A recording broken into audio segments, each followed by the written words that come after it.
Syekh Ahmad Zarruq ini seorang muhaddits ya, faqih dan ahli usul, dan dia sangat faqih, dan dia juga dikenal sufi. Dia punya karya yang banyak dalam semua bidang ilmu. Dia ulama abad 9 ya, lahir tahun 846 Hijriah dan wafat 899.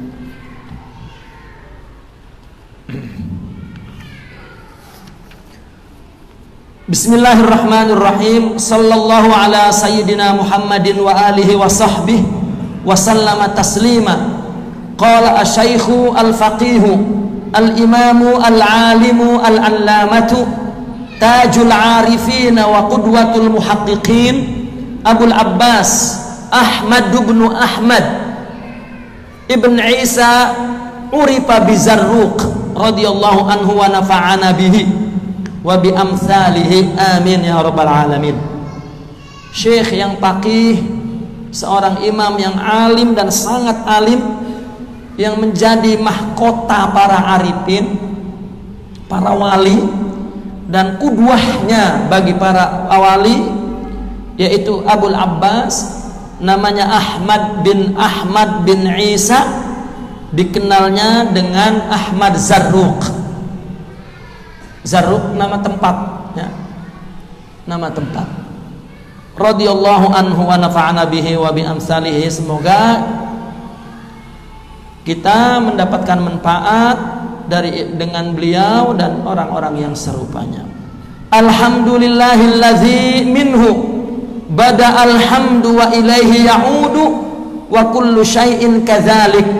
Wassalatu wassalamu ala sayyidina Muhammadin muwaddihi at-turuqi wal masalik wa ala alihi wa ashabihi wa tabi'ihim min majdzubin wa salik. Salatan wa salaman daimaini bidawamil mulki wal malik walhamdulillahi ala dzalik. Segala puji bagi Allah, darinya lah pujian itu bermula.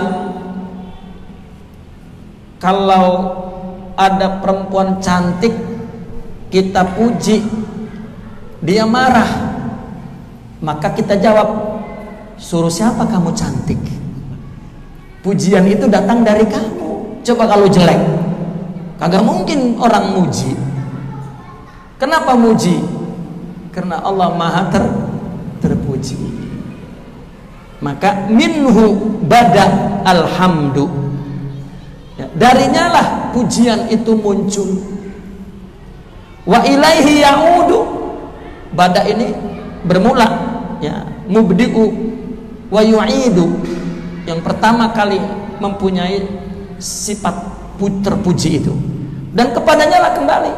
Karena Allah yang memang patut dipuji, maka kembali dipuji. Tadi perempuan cantik ya, karena kamu cantik ya, kecantikan pujian itu dikembalikan lagi ke dia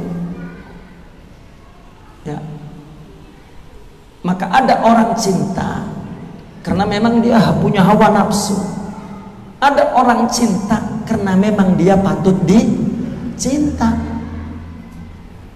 Kita tanya orang demen sama perempuan yang nggak cakep. Kalau nggak cakep mah kurang pas, jelek dah. Ya. Kenapa dia demen? Karena keseringan bersama. Jadi demen, kan nafsu itu. Tapi ada yang cantik banget. Kenapa dia demen? Karena memang dia patut didemenin, dicintai karena cantik. Dan Allah itu patut dicinta. Wa hubban li annaka ahlun lidzaka, katanya.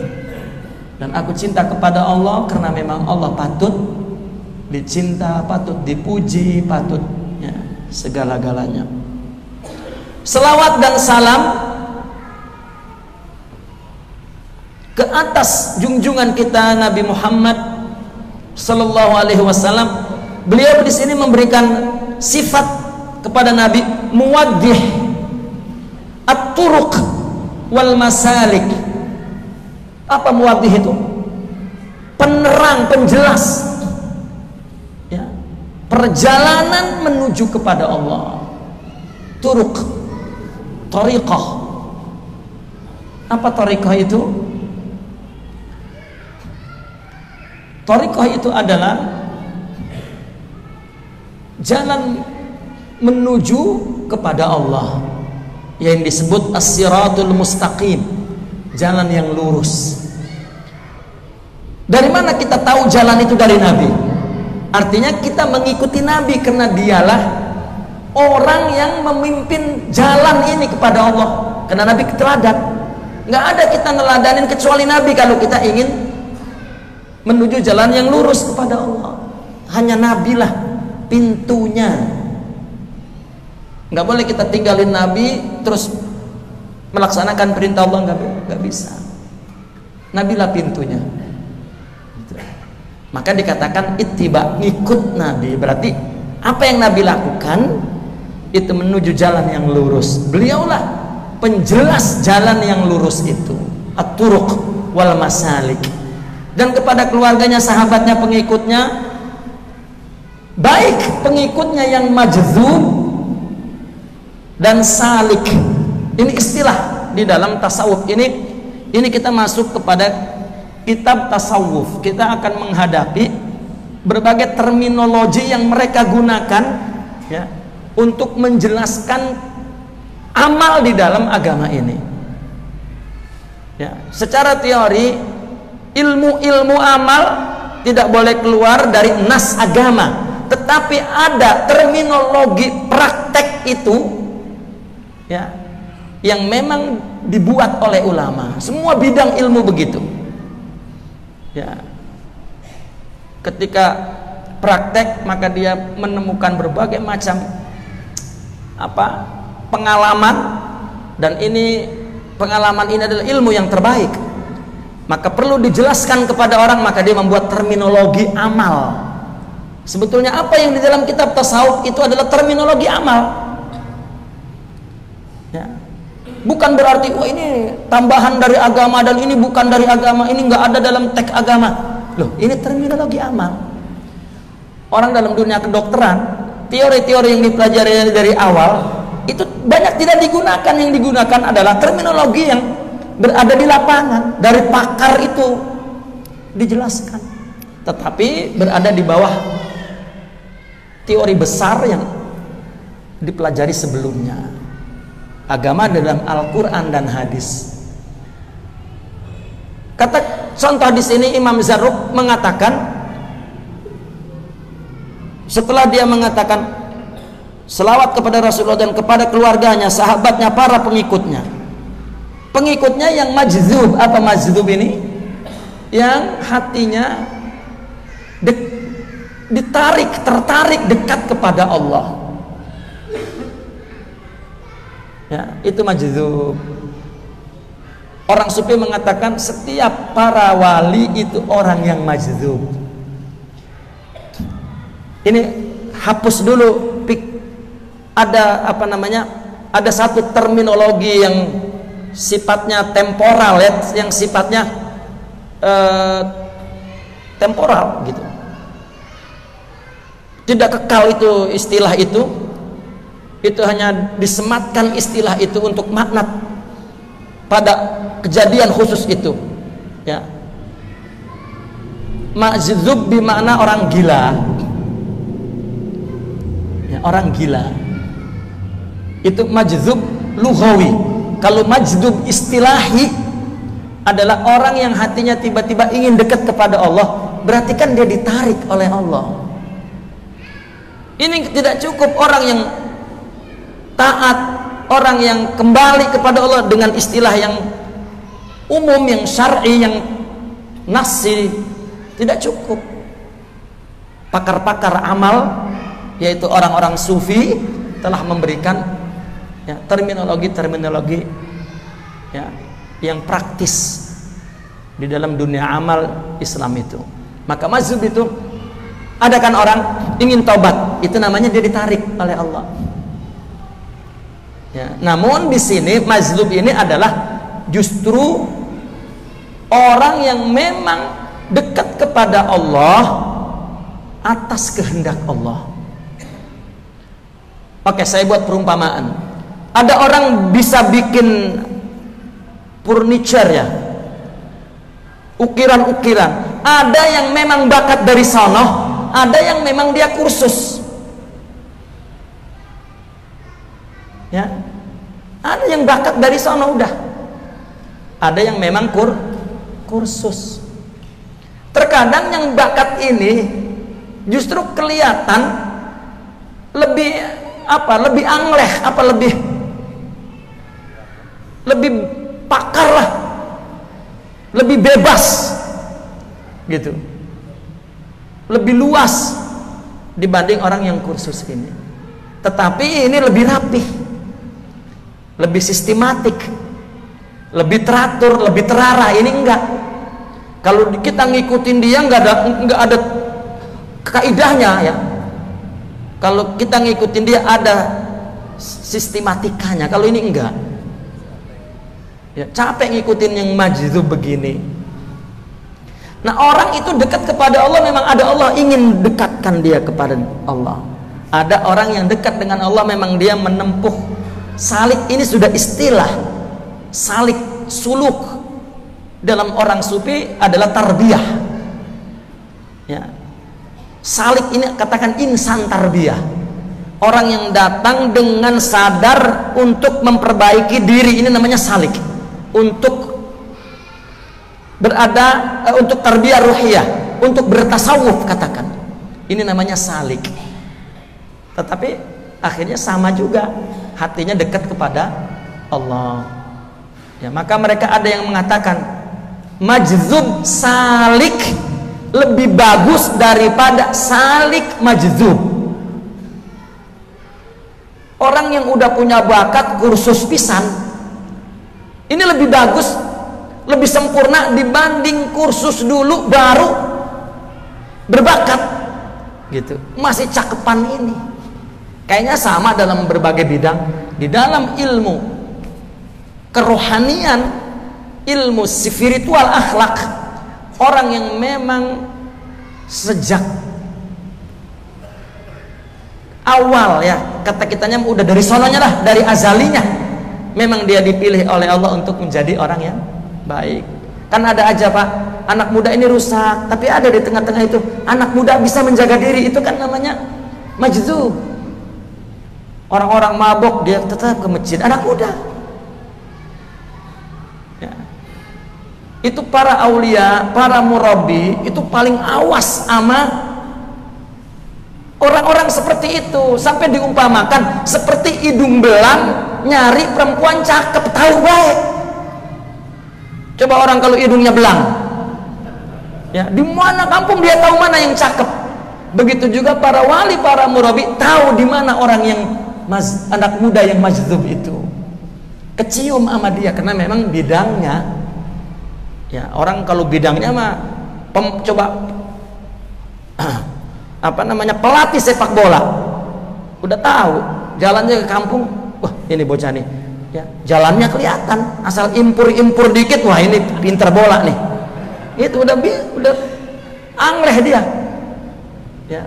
Dalam seluruh bidang pun demikian ya. Artinya majdzub, orang yang dekat kepada Allah memang sudah Allah kehendaki di jiwanya, dari sononya lah itu majdzub. Jadi ada para sahabat yang memang majdzub. Sayyidina Abu Bakar, Sayyidina Hamzah, Sayyidina Ali enggak terkena budaya jahiliyah, selamat dia. Bukan hanya Rasulullah SAW, belasan anak muda yang selamat. Kalau Nabi memang udah bukan sekedar majdzub tapi mustafa, mujtaba, memang udah pilihan Allah. Dan banyak anak muda lain ya. Termasuk Sayyidina Abu Bakar, ketika ketemu Nabi Muhammad masa mudanya, berpapasan begitu ya, senyum, menyapa. Dia merasa ini anak muda baik, ini juga anak muda baik. Naufal, Juhal, itu anak muda yang baik di zaman Rasulullah SAW ya. Ketika bertamu, pernah seorang bernama Naufal di zaman Nabi, dia tidak menyembah berhala dan tidak makan sembelihan orang penyembah berhala. Dia datang ke rumah Nabi, masih muda, belum jadi Nabi. Begitu Nabi menyuguhkan makanan, aku tidak makan orang menyembah berhala. Kata Nabi, aku tidak menyembah berhala. Maka dimakannya. Itu kan orang-orang Hanif. Kalau istilah syar'inya, orang sufi majdzub. Ya, karena dari kata majdzub ini nanti ada konsekuensi lainnya yang berkaitan dengan istilah pendidikan ruhiyah yang dibangun dalam bidangnya, dalam bidang tasawuf. Was'alik salatan wa salaman daimaini bidawamil mulkil malik walhamdulillahi ala kulli dzalik. Amma qablu wa ma'a wa ba'd. Ya. Fa inna fi kulli wadin bani Sa'din. Beliau pertama sudah membuat satu kata pepatah. Ini kata pepatah, Pak. Apa? Fa inna fi kulli wadin bani Sa'din. Jadi kisahnya ada satu kampung namanya Bani Sa'ad. Mereka menyebutnya Bani itu seperti suku. Ya. Seperti suku. Karena dulu orang mengkelompokkan suku itu berdasarkan genetik, golongan keluarga. Ya. Nah, lalu ada satu suku namanya Bani Sa'ad. Nah, salah satu orang Bani Sa'ad ada yang jahatnya luar biasa, jahat banget. Sampai kejahatan orang ini mencederai nama baik sukunya. Pokoknya gara-gara bocah ini atuk, jelek itu orang semua. Nah, maka ada yang menyadari salah satu anggota kampung itu, maka dia pindah ke kampung lain. Itu pas pindah ke kampung lain berharap nggak ketemu yang jahat-jahat. Pas sampai kampung lain ketemu lagi, ada di mana-mana kata pepatah kita mah, orang jahat mah ada baik. Itu maksudnya segitu doang tuh. Wa kullu wadin, apa katanya? Wa fi kulli wadin bani Sa'ad, katanya gitu. Fi kulli wadin banu Sa'ad. Di lembah manapun ada itu Bani Sa'ad. Karena kebaikan inilah yang orisinil, keburukan itulah yang palsu. Maka pepatah ini juga berlaku. Setiap yang asli ada yang kecap ada palsunya, Pak. Bukan kecap doang, apa aja ada palsunya, ada jeleknya. Nah, beliau ini ingin menerangkan, ya, ada orang yang memang melaksanakan torekot itu sesuai dengan manhajnya, benar menurut syariat dan benar menurut akidah. Ada yang tidak benar, ya, itu yang ingin dia nyatakan. Ada orang yang ngaku-ngaku, ya, karena orang dalam agama kita ini sebenarnya yang sebenarnya. Karena kalau sebenarnya doangnya masih kurang sebenarnya, maka saya katakan sebenarnya yang sebenarnya. Ya. Orang yang berdakwah itu sebenarnya orang yang telah mendapat izin, bukan sebagai karir komersil atau apalah, ya, tidak. Ya, adapun dakwah secara individual silahkan, tapi yang profesional katakan dari zaman Nabi dan berabad-abad selalu mendapat izin. Izin secara riwayah, ilmu yang dia katakan yang berasal dari Al-Quran dan hadis dan sejumlah ijtihad ulama mesti punya silsilah secara riwayat kepada ulama itu dan kepada Rasulullah sallallahu alaihi wasallam. Ya. Dengan metode ini, dengan fikroh ini, maka orang belajar agama secara akademis keluar daripada tradisi ini yang disebut sanad, isnad. Sanad itu sebagian dari agama. Kalau tidak ada sanad, orang berkata apa sekehendaknya, dan itu bukan dari Rasulullah SAW. Itu izin riwayah. Ada izin diroyah, adalah izin secara hakiki. Ya. Sidna al-Imam al-Bukhari, ketika beliau sudah menyelesaikan kitab Sahih Bukharinya, dan beliau menyebarkan Sahih Bukhari itu kemana-mana negara,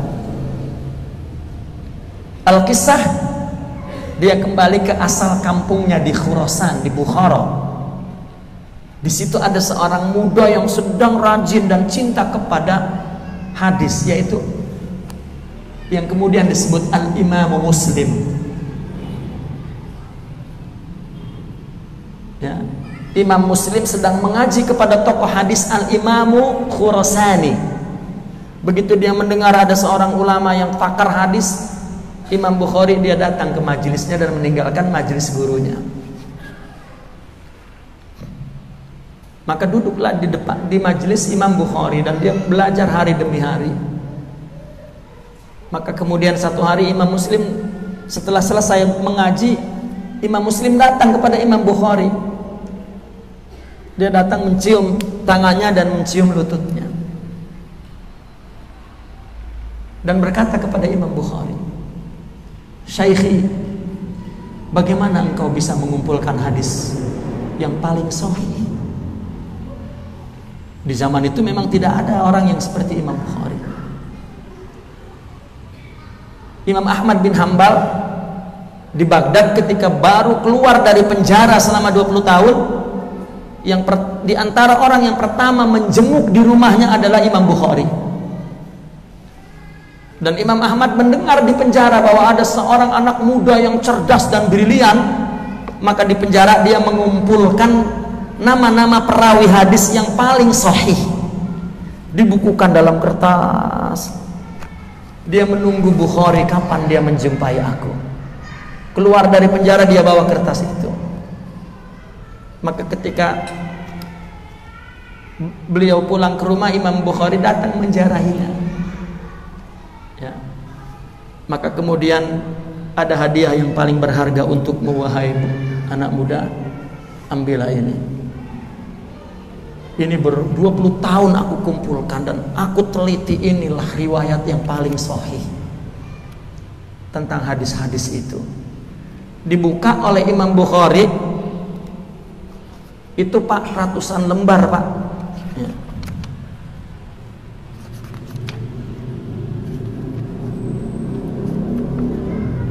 Kelar, ambillah ya Imam. Tidak, ini untukmu. Sudah aku hafal barusan. Aduh, kita kudu baca itu sejarah Imam Bukhari, bagaimana itu emaknya ngelahirin. Ini dari emak Pak, gara-garanya ini. Ya. Allah, udah hafal, dipeluk oleh Imam Ahmad. Ya, artinya Imam Ahmad aja enggak sampai begitu. Imam Bukhari cuma baca begini doang, selesai Pak, lengket langsung. Allah telah memberikan nikmat itu kepada aku, wahai Imam, katanya. Tidak lupa, insya Allah tidak. Ya. Ambillah, tidak. Aku tidak mau bergantung dengan tulisan. Sama kita kan ya, nggak mau pegang kitab ngajinya, udah nggak mau bergantung sama tulisan, udah. Ya, udah Imam Bukhari bener itu. Nggak mau dia ngambil bukunya, takut bergantung Pak, karena dia bergantung kepada hafalan. Itu keluar Pak di dalam kitab-kitabnya, nggak lupa. Bahkan pernah dites Ketika dia pulang kampung, dengki ulama di kampungnya, karena itu bocah pergi pulang alim. Dites, pengen tahu ilmunya, dites. Diundang 40 ulama dari berbagai negara, disilang pertanyaannya itu. Riwayat ini ya diriwayatkan oleh rawi ini, padahal bukan oleh rawi ini.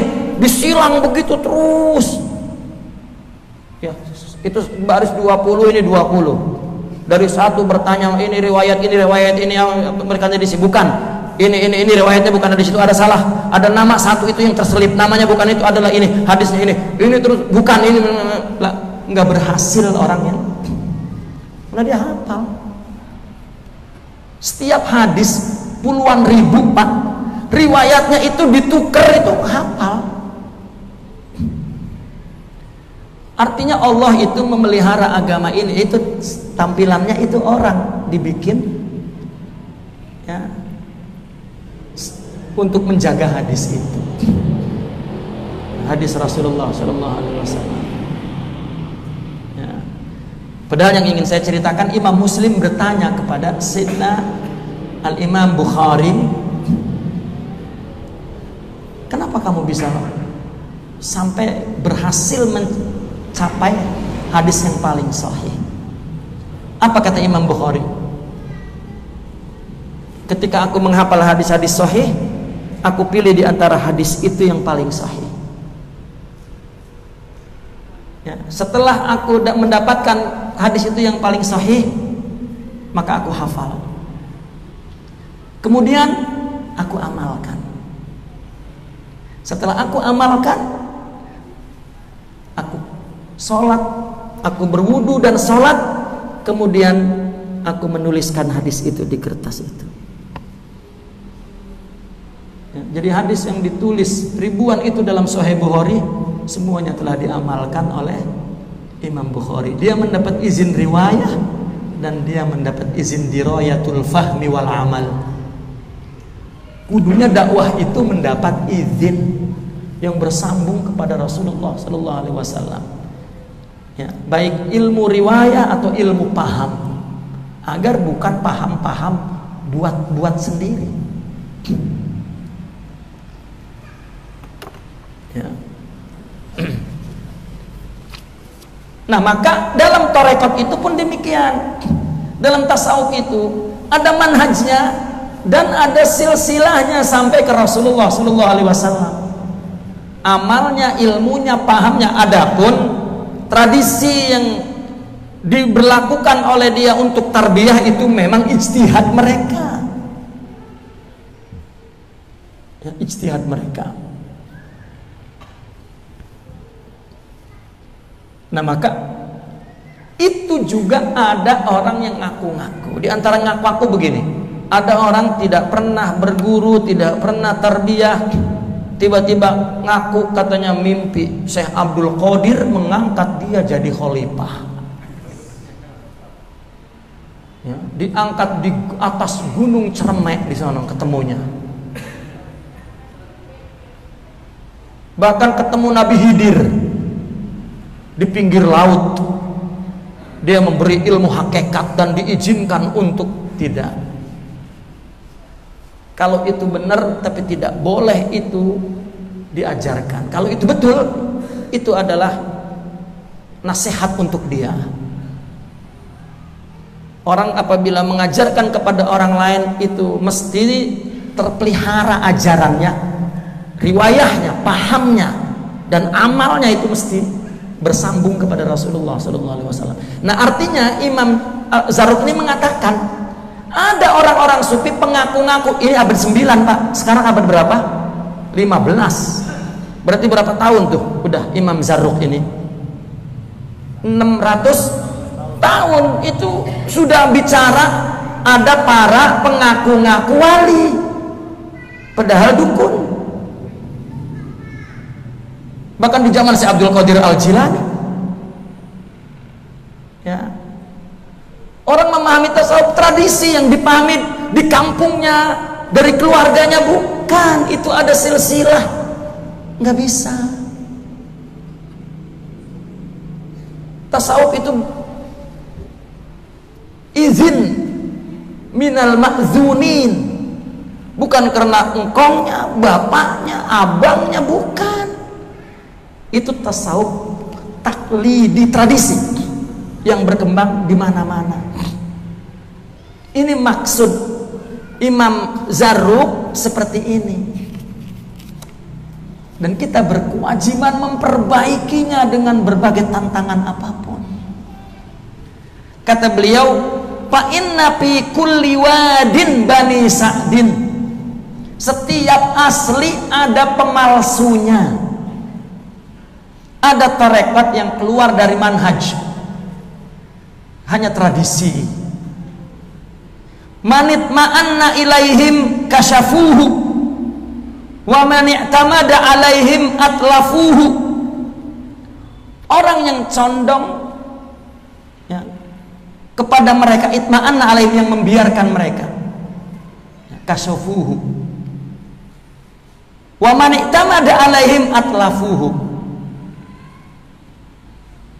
Itma'na alaihim itu artinya orang yang membiarkan mereka ya, mereka akan menyingkap, artinya akan membuat mereka buruk, kasyafu.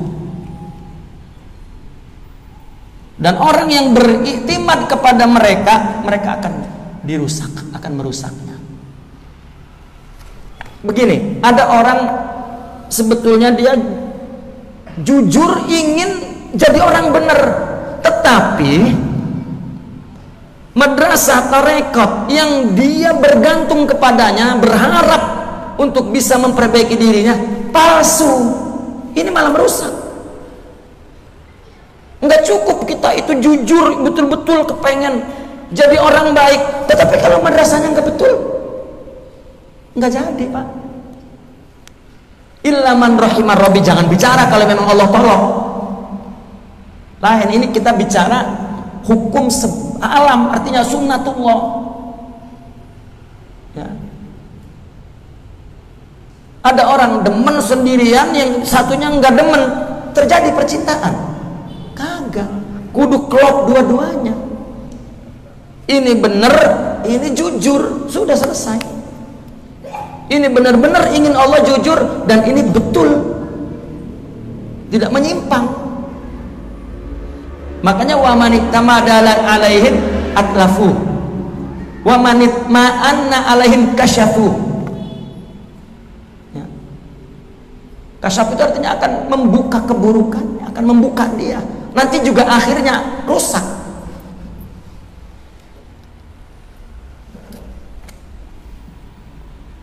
Ini maksud aku, siapa mereka itu? Alladzina ja'alul jahla imadan, yang menjadikan kebodohan sebagai sandaran. Tasawuf itu ilmu, bukan tradisi, bukan dipahami berdasarkan tradisi. Setiap pemimpin tarekat, dia adalah mujtahid di madrasahnya dan di zamannya, tidak bergantung kepada ulama yang sebelumnya. Karena pedomannya adalah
jahlun murakkab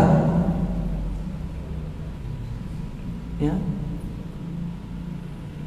Nah, ini sejak dulu, Pak, ulama sudah menuliskan perkara ini ya.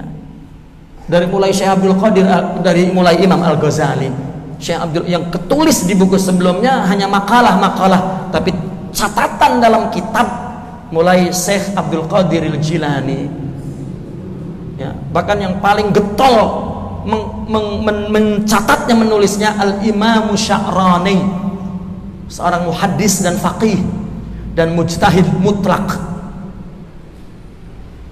ya, dan juga termasuk Syekh Ahmad Zarruq. Wal ibtida'a mihadan, dan bid'ah, ya, sebagai mihad. Ya, kalau imad itu sandaran, ya, mihad itu apa? Sebagai mihad itu hamparan, sebetulnya hamparan. Sebagai apa namanya? Jalan yang ditempuhnya, mihad. Ya, bid'ah. Banyak yang dilakukannya bid'ah. Ya. Artinya dibuat-buat. Coba, ada orang mengatakan kalau pengen makrifat, zikir dalam air 7 jam, jangan mati, Pak. Ada yang kalau mau makrifat nyungsep palanya itu di bawah, kakinya di atas, sedekap dan zikir la ilaha illallah. Ini bid'ah. Ada yang istilahnya zikir napas. Nggak tahu bagaimana zikir napas. Nggak ada. Tasawuf itu harus bersandarkan syariah. Ya. Ini namanya bid'ah mihad. Wal batilal muzakhrafa wisada, dan kebatilan yang dihias itu sebagai bantalnya. Pokoknya diumpamakan bahwa dia pedomannya, sandarannya, dan apa cara pengamalannya kebodohan, bid'ah, dan juga batil yang dihiasi. Contoh, di dalam torekot itu, Pak, memang si murid itu mesti setia kepada guru, cinta dan percaya. Tidak boleh tidak percaya, ya, tidak boleh khianat, tidak boleh. Karena jika kurang saja kepercayaannya, maka apa namanya, pengaruh atau sinergi kebaikannya atau warisan akhlak itu terputus. Ya. Sehingga ada ungkapan begini, man qala li saykhihi lima faqadin qata'al madadu. Jika orang berkata kepada sayanya lima itu kenapa? Kenapa? In qata'al madad. 5 ini sebuah ukuran ketidakpercayaan lah. Kenapa jadi berbuat begitu? Putus anugerah rohani ke dalam jiwa si murid. Kudu percaya. Tetapi si guru bukan membuat takhayulat agar muridnya percaya. Saya wali, saya bisa membaca. Sebetulnya banyak para murabi itu melakukan itu untuk memperkuat kepercayaan murid. Salah, Pak. Ya, saya pernah menyaksikan begini. Ada seorang pimpinan tarekat sedang ziarah kubur. Dia memang bawa murid, katakanlah bekas preman, ya, supaya si murid ini betul-betul insaf dan takut, dibikin khurafat, takhayulat. Ini namanya metode kelas cerek. Tasawuf itu dilakukan Bisidiq wa ala sidiq, bil ilm wa ala ilm. Tidak boleh alal jahl wa alal khiyanah wa ala takhayyulat wal ibtida'at. Tidak boleh. Tiba-tiba si gurunya, Waalaikumsalam warahmatullahi wabarakatuh. Iya ya. Oh. Waalaikumsalam. Nah ini kata muridnya, waduh, guru saya lagi komunikasi sama ruh, mantap wali. Nengok, kamu tadi ditanya oleh wali ini dalam kubur, kamu mesti tobat kepada Allah. Nangis. Kata dia, kena dah udah nasihat. Nggak boleh. Ini dia berarti tobat di atas khayal. Enggak Pak, Allah yang memberikan hidayah ya. Ini contoh aja ini, tetapi fikroh ini tertulis dalam buku-buku tasawuf. Kita udah nonton ini yang Bani Sa'ad begini banyak sekali. Oh saya mimpi, itu mengikat kepercayaan. Tidak boleh. Kalau ia mimpi juga, lihat yang ngedenger ini ya, apa namanya, dia orang yang mampu tidak memetik hikmah dari mimpi itu. Tidak, harus jujur.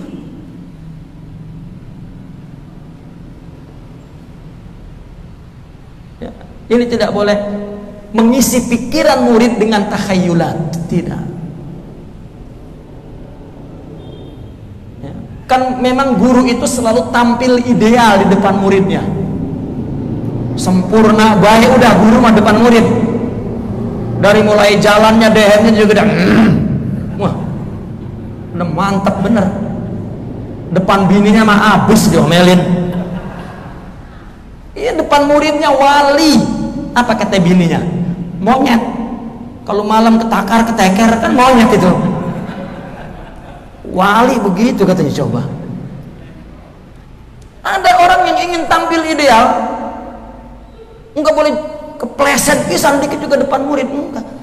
Insan, para supin, para murabi, orang yang maftuh, tidak ada rahasia.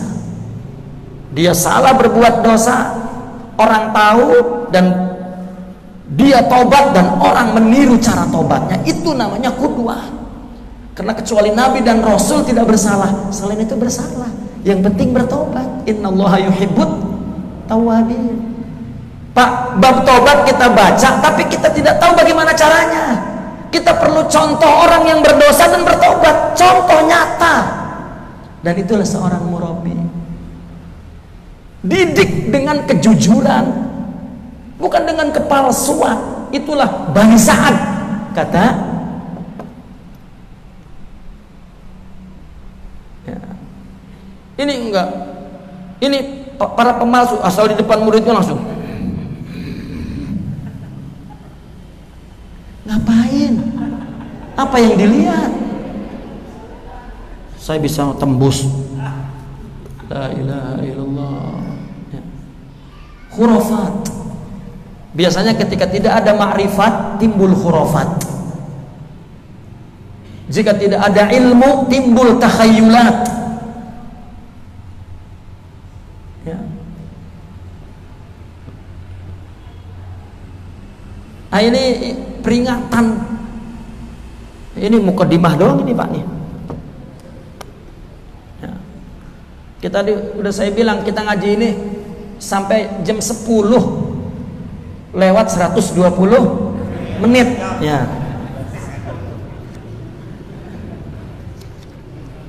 Wastimalata qulubid du'afa bitarwiji muradan. Tujuannya apa? Hanya untuk menarik perhatian orang-orang lemah dengan menyebarkan berita-berita bohong itu. Ya. Dia keturunan Syekh Abdul Qadir, dia ketemu Nabi Khidir. Bahkan ada Pak sampai ngaku dia mi'raj ke langit. Wah, itu udah bahaya itu. Saya ngedenger Pak di kuping, ya ngedenger di kuping, Artinya orang ngomong begitu. Ya. Di dalam tasawuf ada istilah alam muluk, alam malakut, alam jabarut.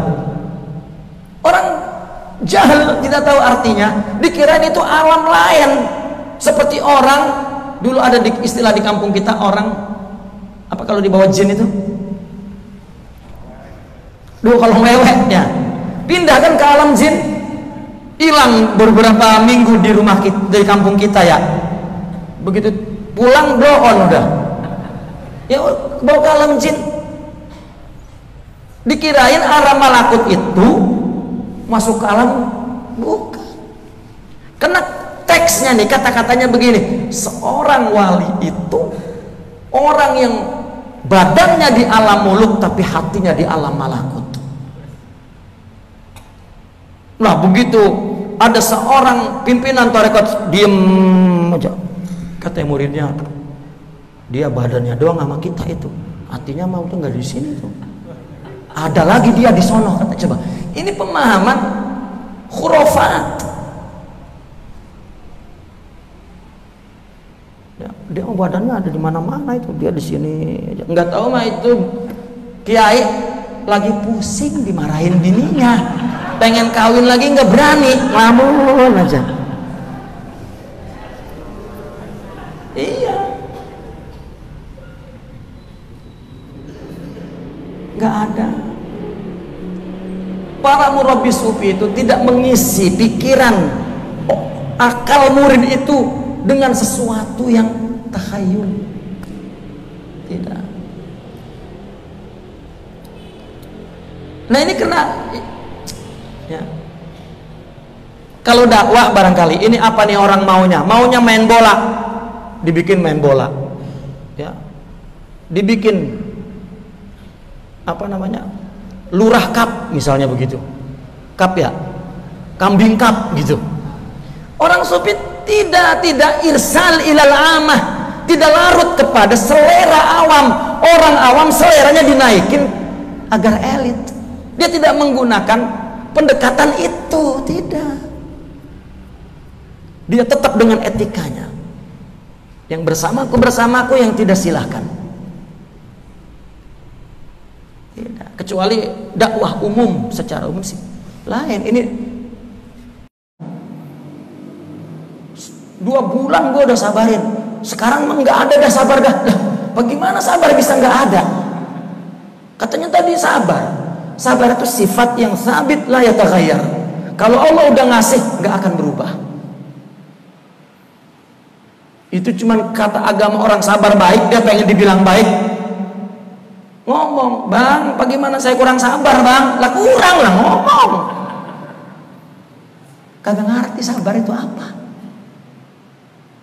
Ya udah saya ridho dah, emang apa? Boleh ridho begitu. Ngaco udah bahasa. Kadang ada orang, ya udah saya ikhlasin. Maksudnya diridoin, ikhlas. Enggak tahu nempatin bahasa ikhlas di mana, ridho di mana. Ya. Akhlak yang jadi pembicaraan orang itu akhlak tradisi, bukan akhlak agama. Karena selama mereka tidak memiliki, tidak mengerti akhlak itu apa. Contoh misalnya khusyuk. Orang menganggap khusyuk itu sholat yang apa ya? Khusyuk. Maka dia Allahu Akbar. A'udzubillah minasyaitonir rajim. Bismillahirrahmanirrahim. Alhamdulillah. Boleh. Khusyuk. Dia bikin khusyuk dengan pikirannya. Ya. Itu mata khasyuk namanya. Berusaha untuk khusyuk boleh. Khusyuk itu akhlak. Saya mengumpamakan begini. Ada warna dasar, ada warna yang dicampur beberapa warna jadi satu warna. Khusyuk itu warna campuran dari warna-warna lain. Orang jika ikhlas, jika sidik, jika sabar, jika ridho, timbul hatinya khusyuk. Enggak dipikirin, itu fitrah, mengalir sendiri dari jiwa. Tidak, maka enggak ada apa namanya ciri fisiknya, tidak ada. Apakah orang khusyuk itu? Enggak ada. Itu masih pemula sedang meluruskan konsentrasi, sedang benar membetulkan tawajuh. Ya. Orang amat demenannya duduk di sini. Ya, di sekelilingnya orang banyak, lalu lalang ngomong apa, nggak tahu. Khusyuk nggak dia di kesini? Itu khusyuk. Ngobrol aja. Pulang. Dari mana lo? Gua sama pacar gua tadi dari taman mini. Bisa banyak banget itu orang. Emang banyak orang? Coba itu. Itu baru usul lah. Ini mah ibu-ibu sore-sore pergi ke mall beli kerudung. Sampai rumah rupanya salah kerudungnya. Itu sholat maghrib kagak khusyuk, inget kerudung. Ngajok gua beli kerudung katanya. Sholat isya inget kerudung. Itu Tuhan kalah sama kerudung. Itu nggak bisa itu. Khusyuk itu hati yang tunduk, yang sidik, yang ikhlas, yang sabar, yang ridho, baru khusyuk.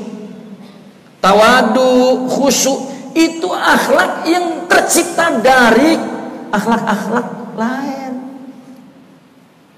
Ya, saya mau tawadu Ya. Orang yang merasa bahwa dirinya perlu tawadu itu paling sombong, berarti dia menganggap dirinya gede sehingga kudu tawadu. Itu yang paling sombong. Ya, nanti dikatain gede lagi, boilah.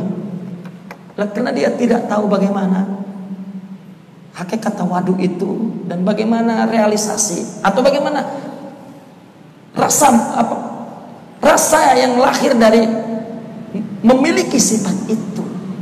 Baik.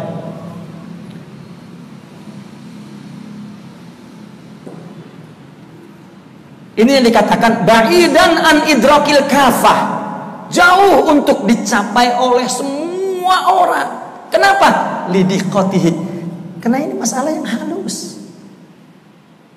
Ini tidak dilihat oleh hasil pikiran, oleh hasil pemahaman, oleh penelitian, oleh observasi, oleh mafqudal usuli. Dasar-dasarnya memang sudah hilang. Orang beragama ini sudah tidak lagi berdasarkan akhlak yang mulia. Salat tidak khusyuk, memberi tidak ikhlas, ngomong tidak jujur, ya, sudah nggak ada dasarnya agama itu. Mafqud sudah. Mafqud itu udah nggak kelihatan. Usulnya nggak kelihatan. Kalau usul ilmu kelihatan, tapi usul tasawuf tidak kelihatan. Dasar-dasar, ya, akhlak baik. Al-musbitah, ya, dasar-dasar yang pasti itu sudah mafqud. Kenapa? Lihurbati, karena aneh. Coba orang kalau sabar aneh kan ya, lu sabar banget. Al-Quran nyuruh sabarlah dengan sebenar-benarnya, takwalah dengan sebenar-benarnya, tawakallah dengan sebenar-benar tawakalnya. Kita malah lah jangan tawakal banget lah.